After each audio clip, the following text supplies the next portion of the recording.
Okay, so we're going to talk about the central limit theorem this time. So central limit theorem is a sampling distribution of our x bar, our sample mean, will be approximately normal when the sample size is large. And by large, we mean if our sample size is greater than or equal to 30. Okay, so let's go through this problem and see if it matches all that data. Okay. So Dexter is a manager of an auto care center based on service records of 2,000 customers from the past year. The time in hours that a technician requires to complete a standard oil change and inspection follows a right skew distribution with a mean of 20 minutes and a standard deviation of 10 minutes. For a promotion, Dexter randomly selects 50 current customers and offers them a free oil change and inspection if they redeem the offer during the next month. Dexter budgets an average of 25 minutes per customer for a technician to complete the work. Will this be enough? All right, so let's think about this.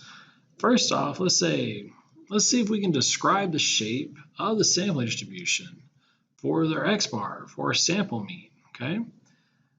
For the samples of how many samples we want to do, 50, right, of 50 customers, okay, because we're doing 50 randomly selected customers, and we're going to justify our answer. So we want to see what the shape of the sampling distribution is going to be. So our shape can be described simply by saying we have 50 as our sample size, right, as our 50 random customers. And in this case, for the central limit theorem, our n has to be greater than or equal to 30 to be approximately normal. Well, in this case, 50 is greater than or equal to 30. So therefore, we are approximately normal. Approximately normal. Okay? And that's all you have to put when you're having to verify the shape. So we just verify the shape is approximately normal because the central limit theorem, 50 is greater than 30. So this is the key statement right there for your shape, okay? So let's talk about the mean and standard deviation of the sampling distribution of our X bar, right? Since we got 50, let's find our mean and our standard deviation for that. Well, our mean of our X bar should equal our mean of the overall work. So in which case our mean value was at 20. So 20 minutes. So our mean was 20 minutes, therefore our sample mean should be 20 minutes as well. Our standard deviation of our sample mean is going to be found out by taking our standard deviation and divided by the square root of our sample size. Well, our standard deviation for this case was 10 minutes, so we'll take 10 divided by our square root of our sample size, which was 50. And what does that give us? Let's look real quick. So we're going to take, let's see, we took 20 divided by the square root of 50, correct? No, 10, I'm sorry, 10, I'm thinking of the mean. 10 divided by square root of 50. So that should give us 1.414. So I'm going to say 1.414. 1.414. And that is our standard deviation. And also too, let's see if this is also check our 10% condition. So our 10% condition, we need to check off as well. So we'll say our 10% condition. Again, we're saying that our sample size is less than 1/10 or 10% of our overall customers in this case. Okay, So we said our sample size was 50. Sample size 50, less than 1/10 of 2,000. And I'm pretty sure we're good with that, okay? So that checks off as well. So now we've got our new mean for our sampling distribution and our standard deviation, and it checks out the 10% rule, and we know our shape is approximately normal because of our central limit theorem. Okay, so the 10% rule allows you to use these calculation figures over here. I don't want to get you confused on that. Again, the 10% rule allows you to justify using those equations, okay? So the 10% rule allows you to justify using those equations. Central limit theorem just tells you if it's approximately normal on the shape. That's the difference between those. So 10% rule verifies you can use those equations for your calculations, and the central limit theorem verifies you have an approximately normal curve. All right, so let's do something else. Let's try and calculate the probability that the average time it takes to complete the work exceeds 25 minutes. Say it exceeds 25 minutes. So let's find the probability that it exceeds 25 minutes. So again, we're going to do that just like we've been doing. We know it's approximately normal. So we can simply take this and draw out our curve. We know it's approximately normal. And our mean should be 20. And our standard deviation should be our 1.414. Oh my goodness, I could write 414. Okay. So again, our mean is 20, and we're going to say 25. I want to know what's to be for complete the work exceeds 25 minutes. So we're going to say above 25. And we just do this simply by doing our normal CDF. So normal CDF, and we're simply going to take our 25 is our lower bound, positive infinity is our upper bound, 20 is our mean, our standard deviation is 1.414. Okay, and now we can get our value of that for the area under the curve for that exceeds 25 minutes.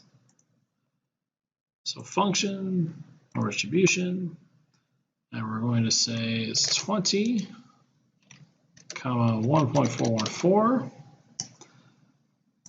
And we need to set up for our minimum value was 25, and we're going to positive infinity. So with this, we got a low probability, which is good, right? It's going to be pretty fast then, because in this case, we say 0.0002. So 0.0002.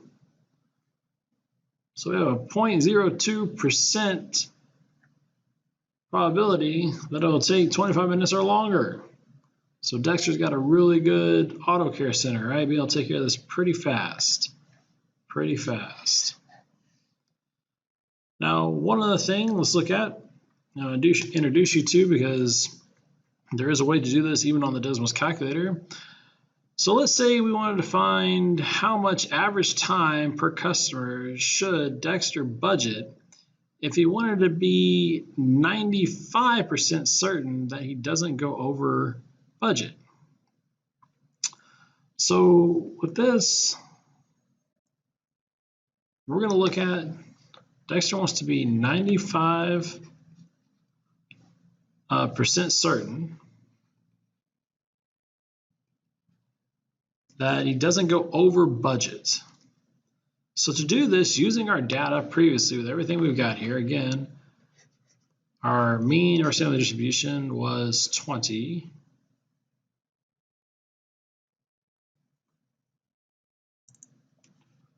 And then our standard deviation was 1.414, okay? Sample size of 50. Now to do this, if we're 95% certain, he wants to find out. So in other words, this is the area under the curve. So what they've given you, this right here, is the area under the curve. In other words, if we were to draw this out,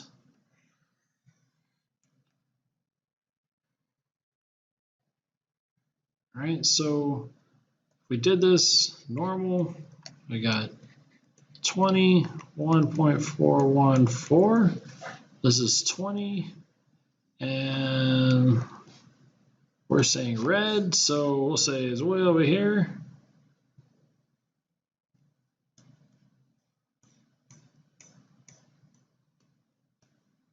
So that 95%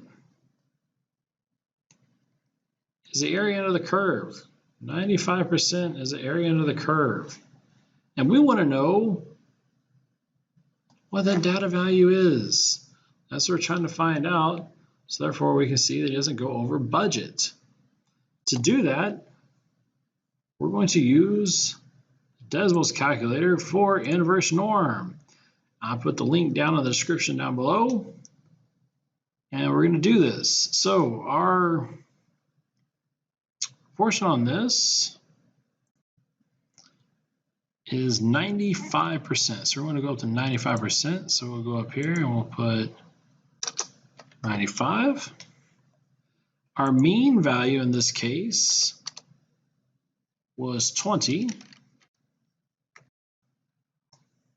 Our standard deviation was 1.414. And then it's going to be asking whether we want it from left, from the right, from the center, or we're wanting it to the left, right? So we're wanting all the shaded area into here. And now that gives us the data value right here. Maybe kind of hard to see, but it's in the orange little value right there. Is 22.326. So we'll say 22.33. That'll be easier to do. So 22.33.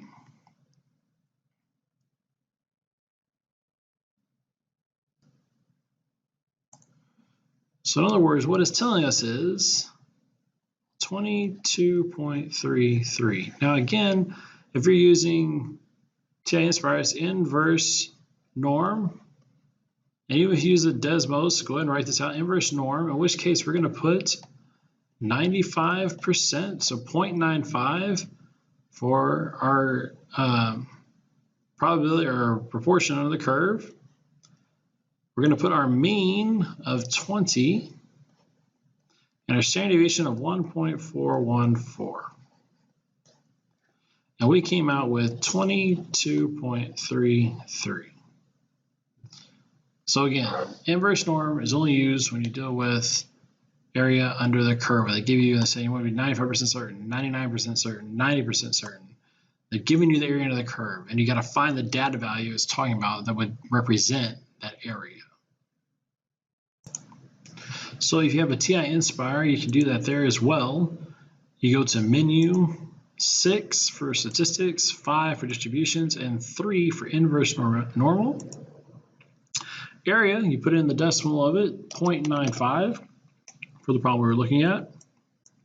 Our mean was 20, and our standard deviation is 1.414. Hit OK, and you should get 22.33, just like we got the Desmos calculator. Okay. So again, inverse norm, you put in your percentage, the mean is standard deviation.